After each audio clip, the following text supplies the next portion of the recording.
Good morning, and welcome to the Analog Devices first quarter fiscal year 2019 earnings conference call, which is being audio webcast via telephone and over the web.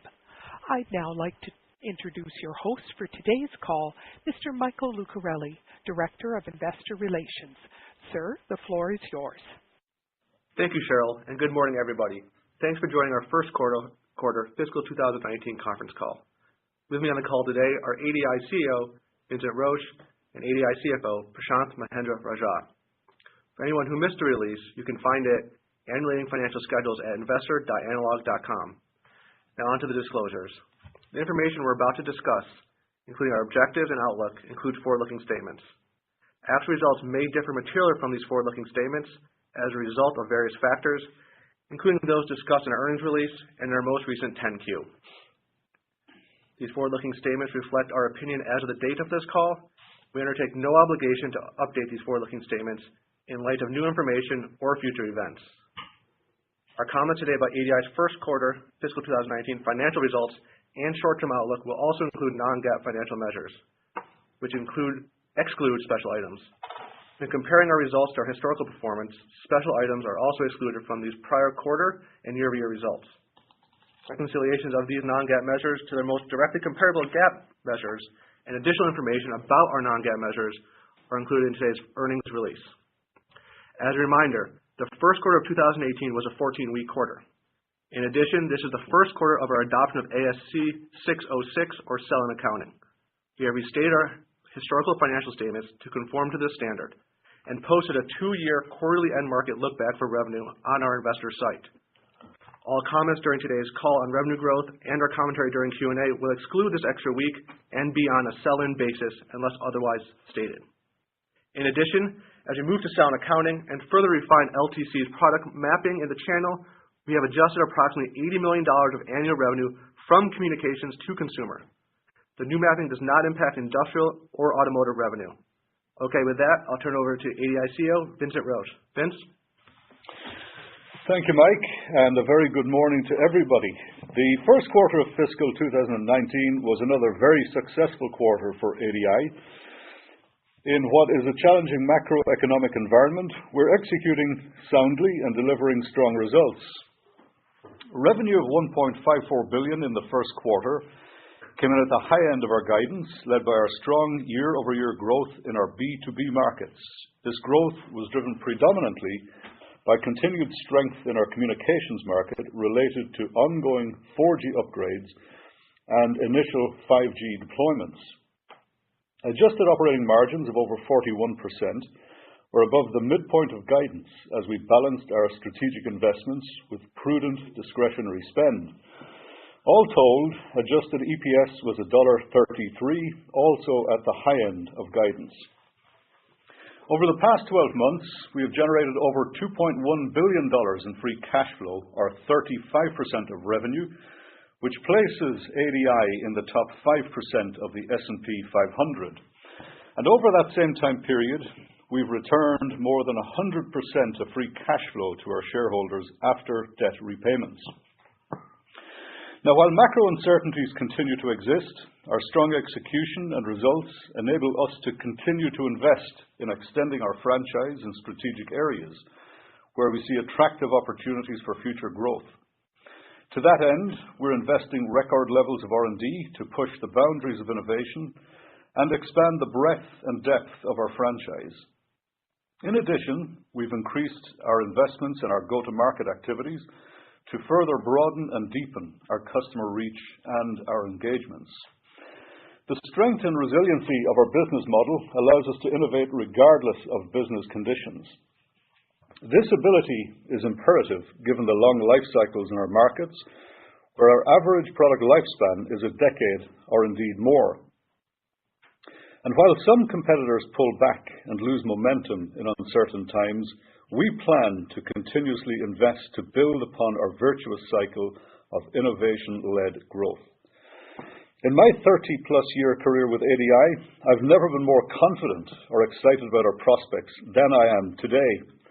The third wave of information and communications technology is creating an inflection in the analog industry. And we've built a product portfolio aimed at favorable macro trends that I believe will provide tailwinds for years to come. Now I'll provide you with some examples of what we're seeing in our B2B market specifically. Today, industrial customers are balancing CapEx deployments with tariff uncertainty. However, our customers remain focused on digitizing the factory and securing the efficiency and productivity that will fuel their future growth. The move to the digital factory requires more high-performance signal processing and power management, additional sensors, and more robust connectivity. These are all areas where ADI excels. On the automotive front, vehicle unit growth has stalled recently, but the real growth drivers, electric and autonomous vehicles, are in the nascent stages. Electric vehicles represent only 1% of worldwide sales, but industry reports suggest this will climb to more than 15% over the next decade or so. The powertrain in an electric vehicle opens the opportunity for us to address up to 3 times the content compared to combustion engines. Today we enjoy the luxuries of level 2 autonomous vehicles, but the cars of the future will require higher precision and up to 4 times more sensors per car to provide the necessary level of safety for a fully autonomous vehicle. And it's not just about radar or cameras. We expect that these cars of the future will require LiDARs and IMUs as well. ADI is uniquely positioned to provide the necessary building blocks across all these sensing modalities, as well as the analog and mixed signal processing, RF and microwave connectivity, algorithms, and power management to make the autonomous vision a reality. In communications, carriers are looking to upgrade both the wireless networks and the optical backbone to deal with the ever-increasing deluge of data being created and transmitted. This additional data intensifies the need for spectral, space, thermal, and cost efficiency. And with our comprehensive portfolio of software-defined mixed signal, RF, microwave, and power management technologies, we're creating very compelling solutions for our customers as they upgrade 4G networks and begin the introduction of 5G systems. An important bridge between 4G and 5G is the introduction of massive MIMO radio systems, and ADI's software-defined transceiver technology is at their core. These upgrades to massive MIMO systems are just beginning today, and the increase in radio count expands our content opportunity by up to 4 times when compared to traditional 4G systems. This phase will be followed by network expansions to higher frequencies to increase bandwidth, as well as the upgrade of the optical backhaul and virtualization of the network to more efficiently move the data. This next wave will once again create the opportunity for ADI to address additional content, both in the radio as well as in the optical network. We see these upgrades towards 5G as a multi-year cycle that's just beginning and are expected to provide tailwinds to our business well into the future. And lastly, in healthcare, the dual impact of an aging global population and the pressing need to more economically and effectively manage wellness is driving continued investment in our products by our customers. Here we're complementing our high-end component franchise with highly integrated subsystems, thereby extending our addressable market to capture new levels of value. For example, in digital X-ray, we're creating highly integrated photons to bits subsystems that enable our customers to deliver high-fidelity images at lower radiation dosages. Separately, ADI's deep expertise in vital signs monitoring and ultra-low power electronics enable clinical-grade performance under battery power, allowing us to deliver high accuracy, portable monitoring at virtually any point of use. Now, in closing, as the saying goes, a rising tide lifts all ships. The true test of a company's strategy, execution, and value is its performance during a low tide. Now, we've chosen a strategy that focuses on innovation, diversity across technologies, markets, and applications, and continuous improvement across every aspect of our performance. And the results speak for themselves. We're confident that our ethos and heritage of innovation, leadership in high-performance analog, deep relationships with our customers, and alignment to favorable macro trends positions us to continue to outperform, capture more value, expand our addressable market, and deliver strong results for our shareholders. And so with that, I'll hand it over to Prashanth, who will bring you through more detail. Thank you, Vince.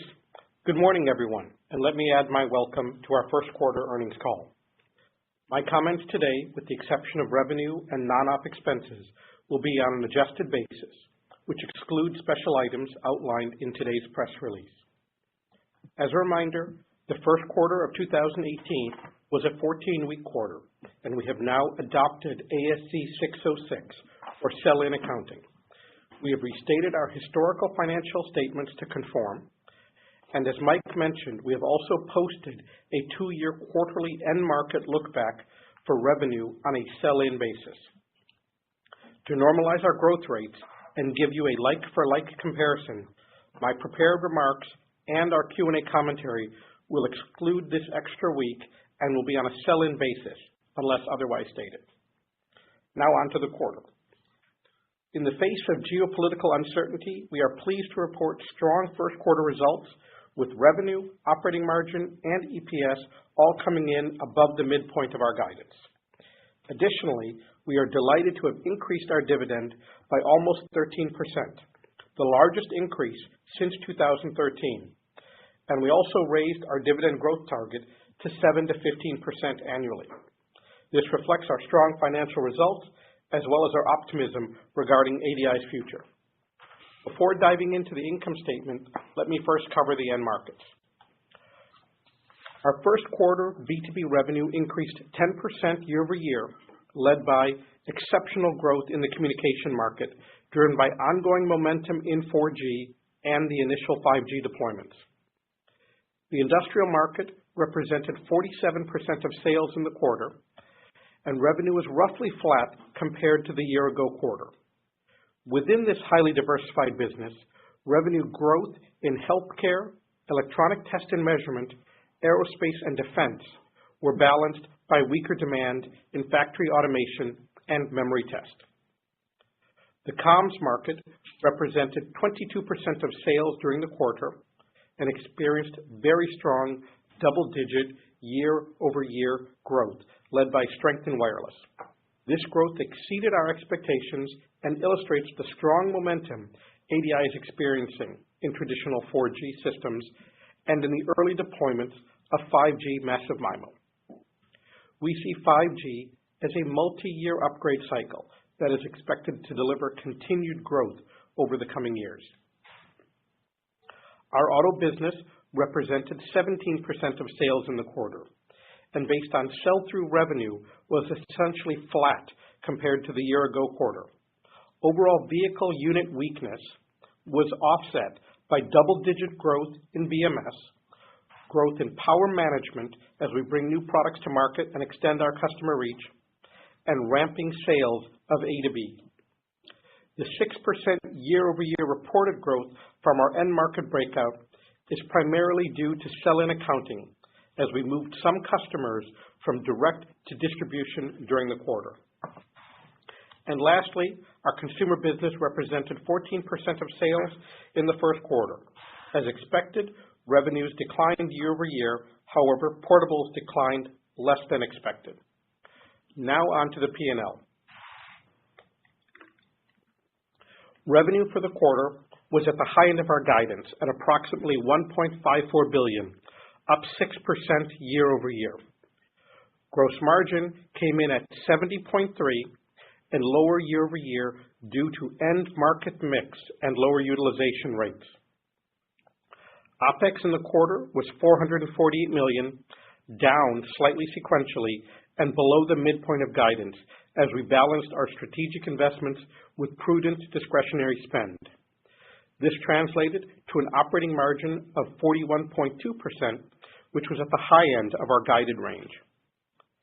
Non-op expenses in the first quarter were $56 million, unchanged from 4Q, but lower than a year ago due to our debt reduction of $1.2 billion over the past year. Our tax rate for the quarter was just above 14% and at the lower end of outlook of 14 to 16%. All told, adjusted diluted earnings per share from the first quarter came in above the midpoint of guidance at $1.33. Now moving on to the balance sheet. Inventory dollars increased slightly sequentially, while days were flat at 117 compared to fourth quarter. As a reminder, in the coming quarters, we will begin to build bridge inventory ahead of the closure of our front-end and back-end facilities that we expect to deliver another $100 million of cost synergies. So we plan to modestly increase our inventory days temporarily until these closures are complete. Distribution inventory days were down both sequentially and year over year and remain in our target range. CapEx in the first quarter was $91 million, or 6% of sales.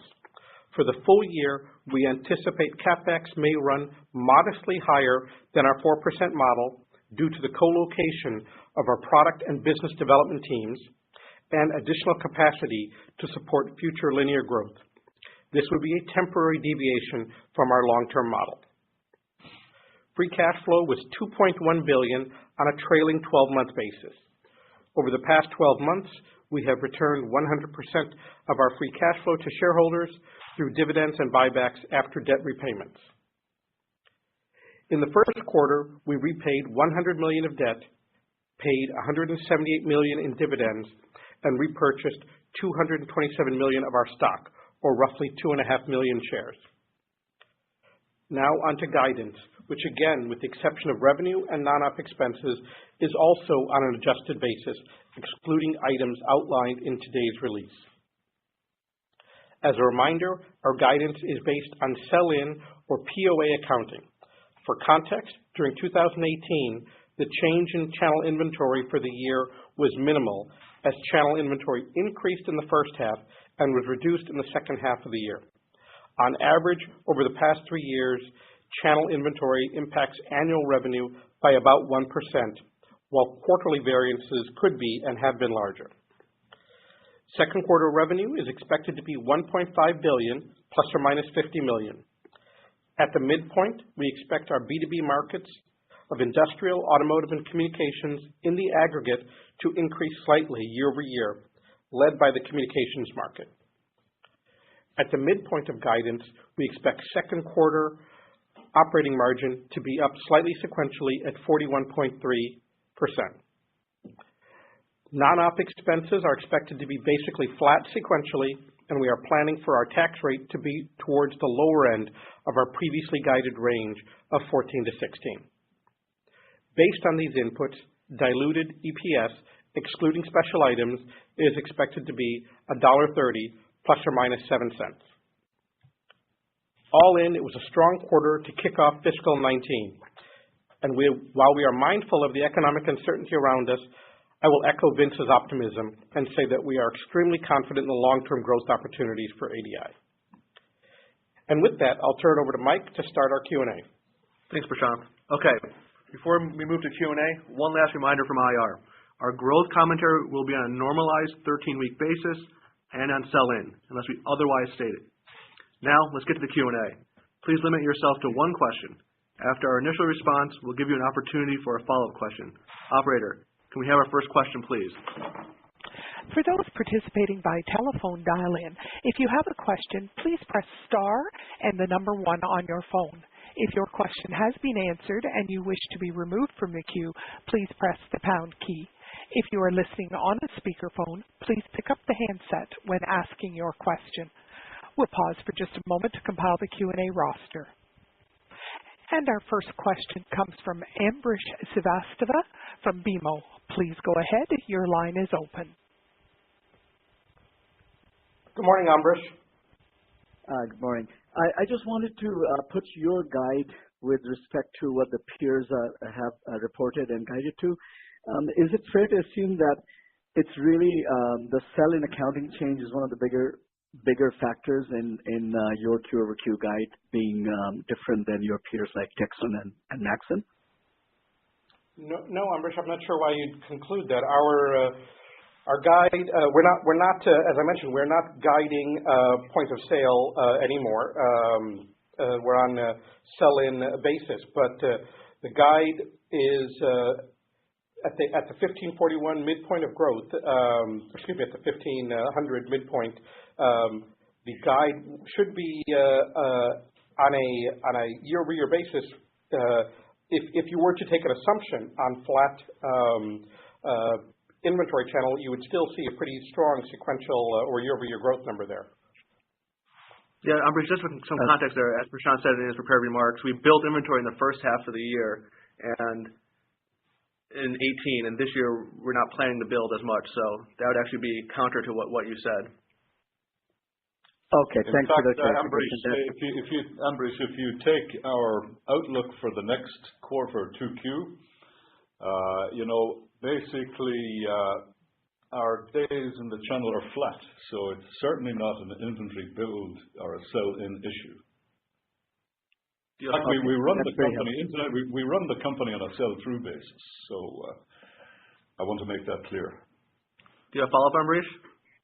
I did. Thank you for the clarification. I just wanted to make sure I got that right. A bit longer term, Vince, on the 5G versus 4G. Can you just help us understand what are the different dynamics architecture-wise and also the content gains that you expect? And I know it's multi-flavor rollout, multi-year rollout, but how should we think about your positioning versus what it was in 4G? Thank you. Yeah, so the 4G build-outs are continuing. I think that will be the story for the next couple of years in terms of revenue contribution to ADI. But of course, 4G is being upgraded.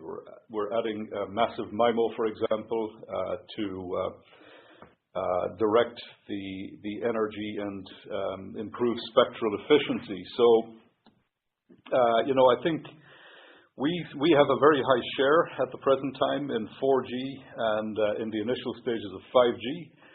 And, what we're seeing right now is, as I said, the 4G phase continues. I think there are multiple years left where 4G will be the primary platform, but we're in the initial stages of 5G deployments.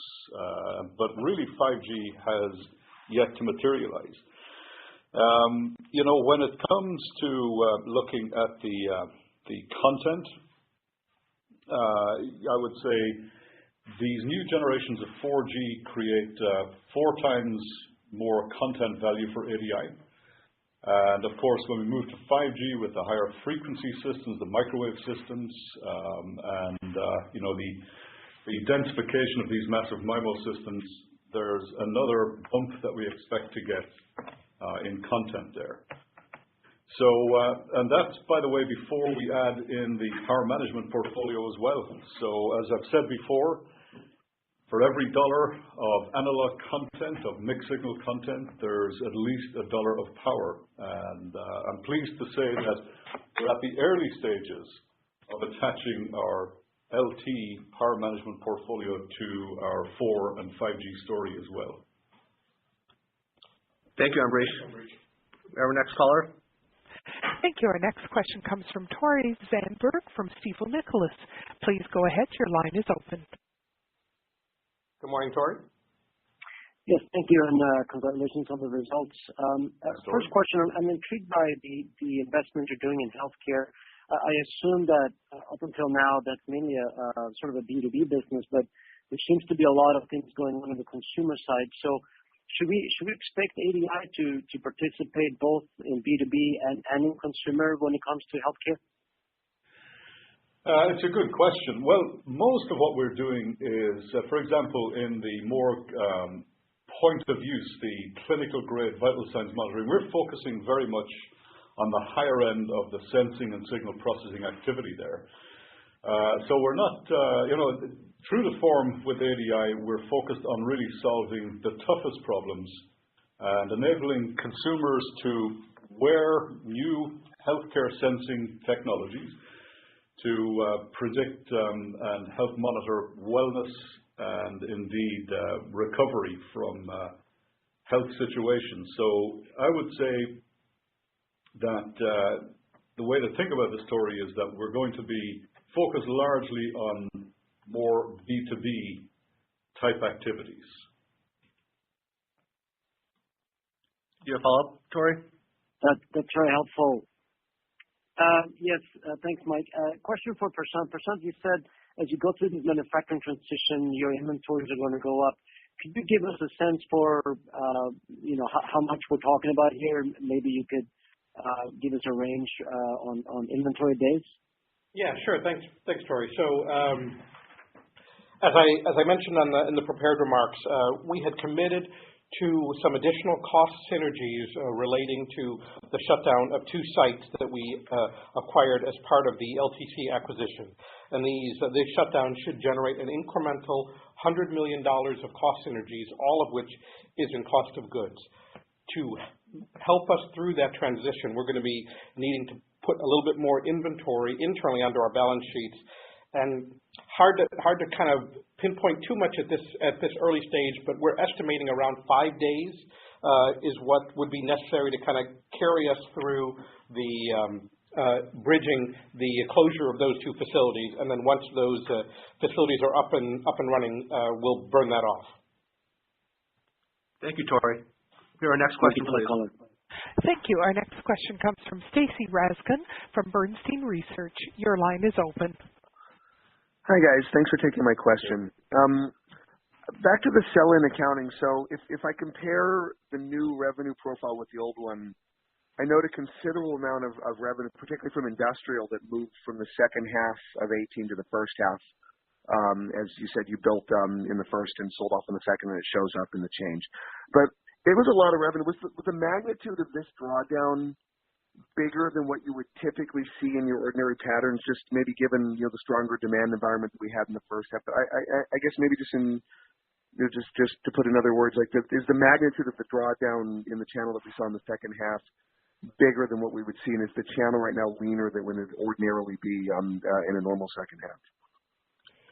Yeah, thanks, Stacey. So let me break that into 2 pieces. So first, if you think back to last year, it was around summer that we were one of the first companies to indicate that we were beginning to see some challenge in the factory automation space, given what was going on, particularly with China.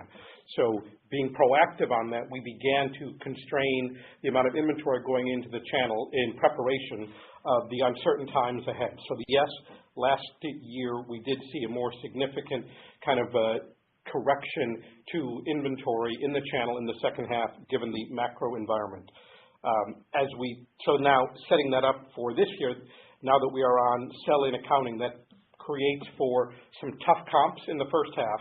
And again, as we move into the second half now, we'll also be lapping the softer business environment as well as the inventory channel correction. So we do feel pretty good that the growth kind of gets better for industrial from here on forward. Got it. And in terms of what's in the channel today, we're at about 7.5 weeks, and that's kind of right in the range that we guide to.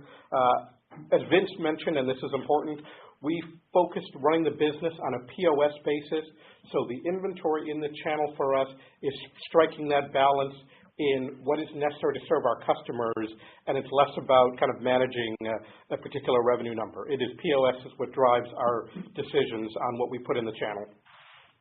Thanks, Stacey. Do you have a follow-up? I do, thank you. I wanted to ask about OpEx. So, you're kind of flattish year over year in Q1. You're guiding kind of flattish in Q2.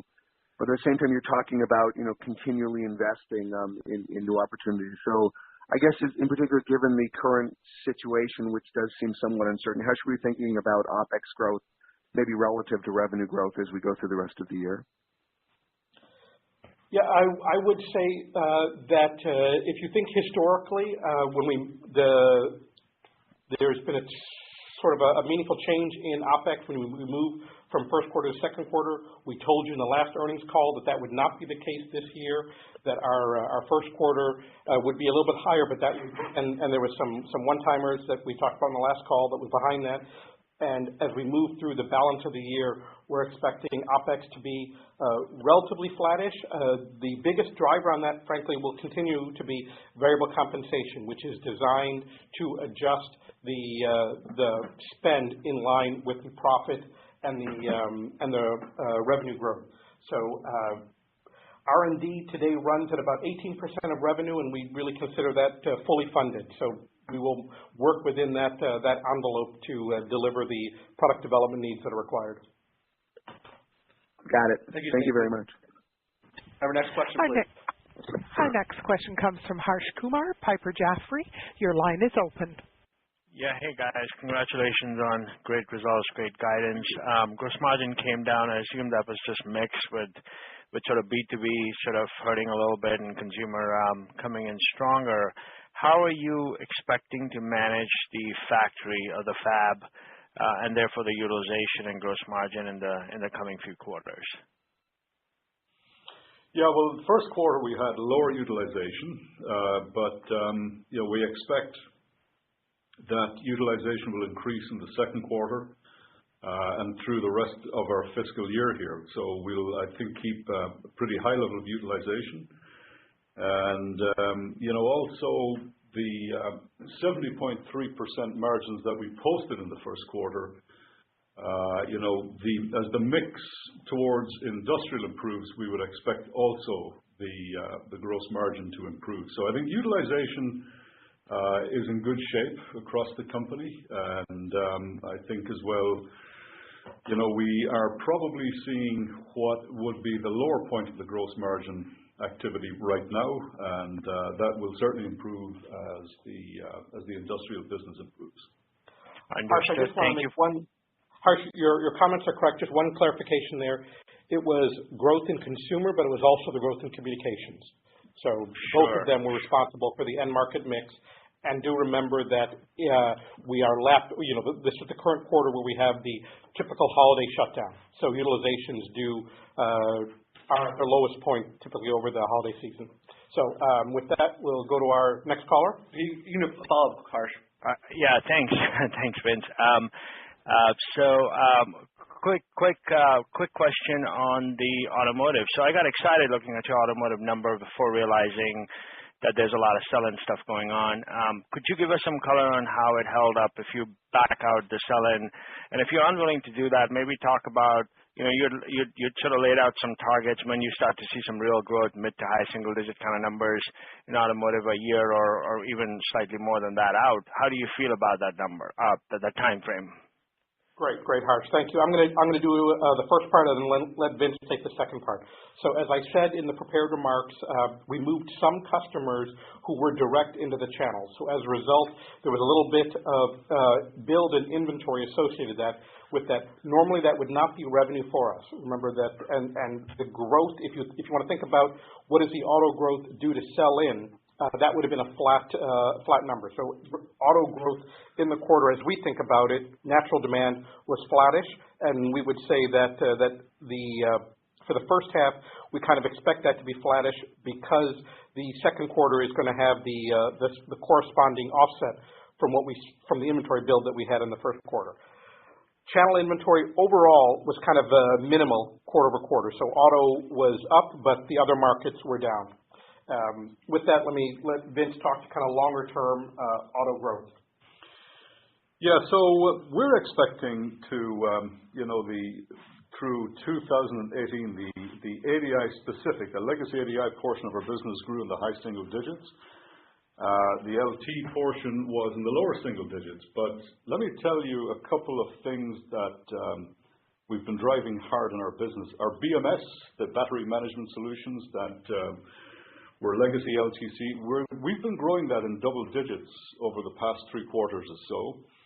And we're looking at the remainder of this year, the full 2019, as a double-digit growth year in that particular area. And in fact, I think Prashant indicated in his CapEx remarks that one of the reasons we're increasing CapEx is to enable us to put the equipment in place to get our products to market faster in that particular area and to put the test coverage that we need as well in our back ends.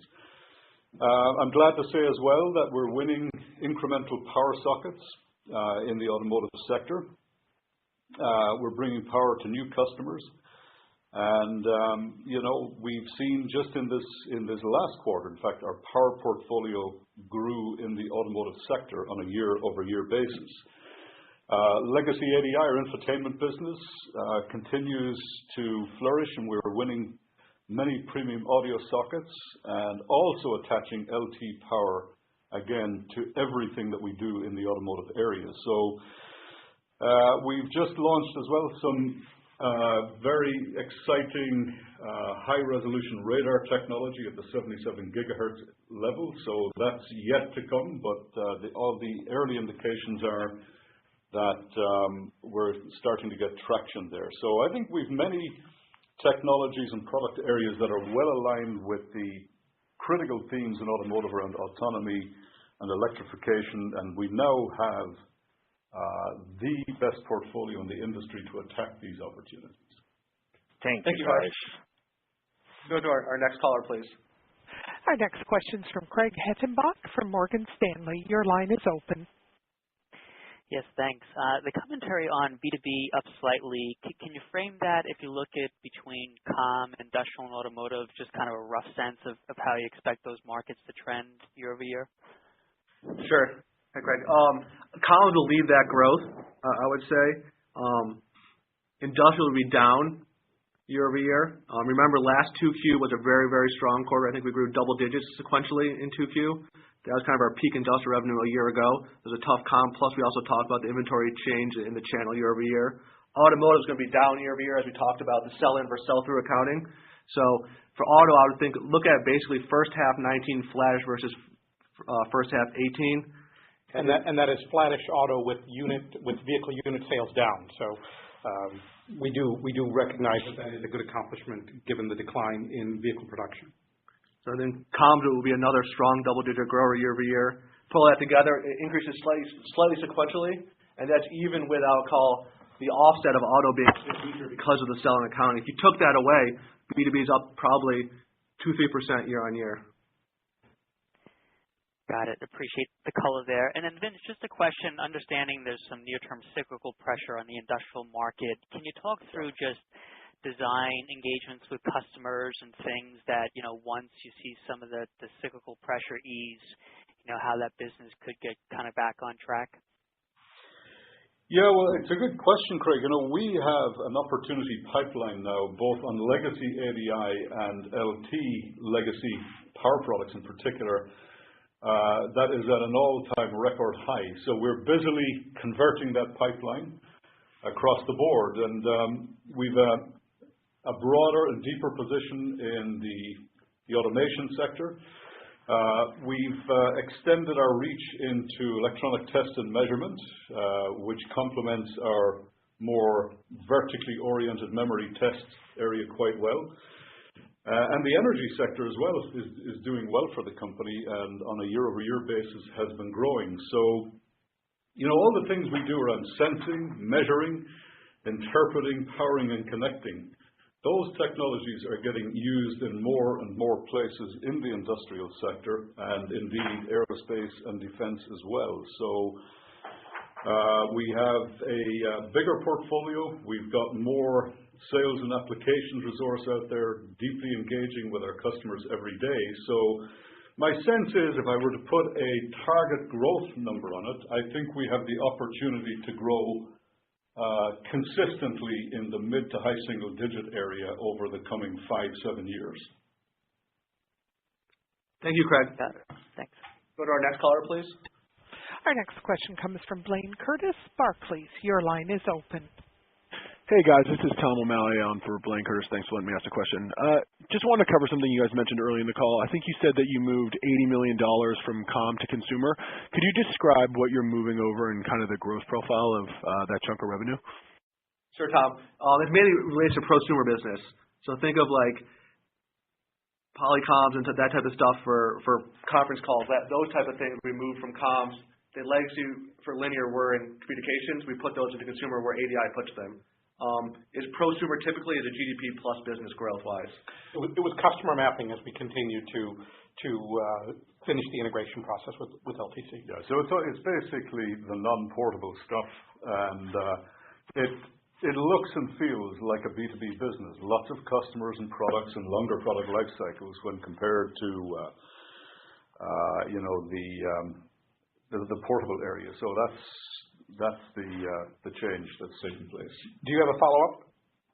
Yeah, I guess just moving on more towards the comm side, you guys were talking about how 4G is really still strong, and you guys are seeing the 4x content increase for massive MIMO ahead of what people are really excited about in 5G. Can you kind of talk about the timing of that and how much legs you think are left of that before that 5G transition? Should that happen in the next couple of quarters? Well, different people have different definitions of what constitutes 4G and 5G. I would say anything that is 4G with a massive MIMO connected to it is 4.5G. Some people call that 5G. So that's already in play, and that's one of the strongest growth drivers in our portfolio. And I think that will be the story for at least another 12 to 18 months. I think it's going to be the very advanced 4G technologies that are beginning to utilize that bridge technology to 5G, which is massive MIMO. I see true 5G being a 2021-22 introduction point. So I think you'll see trials, of course, in the meantime of the classical microwave-driven 5G, but I think that's still a couple of years out. Yeah, thanks, Tom. Our next question, please. Our next question is from William Stein, SunTrust. Your line is open. Great. Thanks for taking my questions. First, I'd like you to remind us about the capital allocation strategy for the company. There was a dividend increase. Also, taking a step back, you're now below 2 turns of net leverage. There was, for a time, a concern around leverage that's clearly behind us now. But the last 2 acquisitions you did, Hittite and Linear, I think, are proving very successful. And in the context of the broader capital allocation strategy, I'm hoping you might comment on your appetite for M&A, which has been maybe gone a little bit out of style in the last year or so, but I would suspect should still be on the top of ADI's mind given the success you've had. Well, the first call on our capital is to make sure that we invest to the fullest extent in building the greatest products and getting these products to market. So that's the first call. And we're investing, in fact, our OPEX is at a record level this year, our fixed OPEX. And so that's the first call on capital.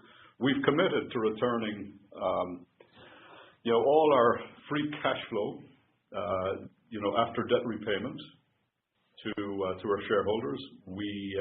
That's the track we're on. We're very happy with where we are right now as a company with the combination of, ADI legacy, Hittite, and LT. So we're still integrating LT and creating the leverage that we know we can create with that franchise. So that's where we are right now. And, we've been doing some tuck-in acquisitions over the last 12 months. We'll continue to do that. But I think that's the way to think about it right now. A follow-up, Will? Yeah, I'm wondering if you can comment on the degree to which you believe the trade conflict has been hurting your business. I think it's clear there's been some effect, maybe not as much as others because in particular of the comm strength. But to what degree you see that already embedded in orders and what you think sort of the future holds if there is a trade agreement in regards to your backlog and your trend of business. Thank you. Great. Let me start and then let Vince add some more color. I just want to get to your question on orders. So I know that's probably on many people's minds. January orders were stronger than December. Now that's not unusual for us, but it is a good sign, and that was strength in orders across all of our B2B markets. Now February has Chinese New Year, so there's a lot of noise in that. But going into the Chinese New Year, orders remain strong. And while it is a noisy metric, and we do look at it, our 4-week book-to-bill is higher than both our 8-week and our 13-week. But I do want to emphasize that is a very noisy metric, but for whatever that's worth. I think that's fine, Prashant. Okay. Go to our next caller, please. And our next question comes from John Pitzer, Credit Suisse. Your line is open. Yeah, good morning, guys. Thanks for letting me ask the question. But both of mine are relative to the comms business. I guess, Vince, when I adjust for the extra week and the change in accounting, the comms business was up north of 40% year over year in the January quarter, just excellent results. But as you start to kind of lap the law of large numbers and hard compares, what do you think the sustainable growth rate in the comms business should be over a longer period of time? And I guess if you look at the last several quarters, you've grown revenue on a quarterly basis by almost $100 million. I'm wondering if you could help us break down the buckets of that growth between sort of massive MIMO, 5G, Hittite, and maybe to follow on to Will's question, there is some concern out there that perhaps you're seeing a pull-in from some of your Chinese customers relative to concerns about their ability to get parts or tariffs. Are you seeing any sort of pull-ins in these numbers or not? Well, I think there probably is some. And I don't see anything unnatural in the numbers, incidentally. But there is obviously some pull-in. There's anxiety around the current trade tension situation. But also, remember, there are, particularly in China, there are planned releases of advanced 4G systems and the trialing of 5G systems. So that's taking place. I think our story is dominated primarily by the fact that we have much more content than we've ever had historically in these systems of ever-increasing complexity. It's off the top of my head, John, it's hard to give you a breakdown of what the individual pieces are in terms of the contribution from legacy ADI linear and Hittite. But as I mentioned in the prepared remarks and certainly in the Q&A here, we're beginning to see the early stages of LTC power being adopted. So the portfolio today is largely dominated by legacy ADI mixed signal. We're at the early stages of adoption of LT, and Hittite is a tremendous source of strength in the higher frequency, connect the products that connect to the antenna. And all that said, my expectation is with the content and with the expectations of our customers that business will grow at double digits for the next several years. Thanks, John. In the interest of time, and then Vince, go ahead, John. Okay, you started. We can take it offline. Well, I was going to say on the Forex content story, what percentage of your comms revenue does that content story cover? Or are you really kind of guiding that at some point in the future we can go back and look at a quarterly revenue run rate that's kind of 4x what it was maybe 2 or 3 years ago? So at a high level, John, I'd say 2018 was really about share gains on traditional 4G. Doesn't really include that Forex content. That Forex content comment relates to as you move to more radios and massive MIMO, where the radios go up by 8x, the content opportunity for us is up to 4x, and we're adding linear power onto that. So that's really in the future. So at a high level, 18 is about 4G share gains. 19 and beyond will be about moving to massive MIMO and the Forex content. Very helpful. Thanks, guys. Cheryl, can we have our last question, please? Thank you. Our last question comes from C.J. Muse, Evercore. Your line is open. Yeah, good morning. Thank you for squeezing me in. I guess to follow up on a handful of the previous questions, your industrial business definitely proved more resilient than I think most of us were thinking coming in. And so just curious, how much of that do you think was a result of moving to sell-in versus your particular portfolio? I would say none of that was really due to sell-in. Remember that industrial business largely goes through the channel. We have a very tough compare in the first half because in 2018 we built inventory in the channel, so that is primarily the industrial business. As I mentioned in my prepared remarks, we saw growth in aerospace, defense, electronic test and measurement, which more than helped to offset the headwind we had in automation and memory test, which we've signaled some time ago. The book-to-bill is above parity, so a little bit lower than normal, but that's already reflected in our outlook. I mentioned orders have gotten better, so I think Vince made the comment. We think we continue to grow from here. That's helpful. And I guess as a quick follow-up, I guess more limited commentary on the consumer side, so I figured would start there. How are you thinking about seasonality and kind of given what you know today, design win-wise, what that business can look like through calendar 19? Yeah, I think 2Q is usually the low point of the year for that business, just given the demand there. And you think about it, on last call, Vince highlighted that we think consumer will be down 10 to 20% in fiscal 19. And that's kind of what we're sticking to for our outlook. Okay? Helpful. Thank you, CJ. And thank you, everyone, for joining us this morning. A copy of the transcript will be available on our website, and all available reconciliations and additional information can also be found at our quarterly results section of our investor relations site at investor.analog.com. Thanks again for joining us and your continued interest in Analog Devices. This concludes today's Analog Devices conference call. You may now disconnect.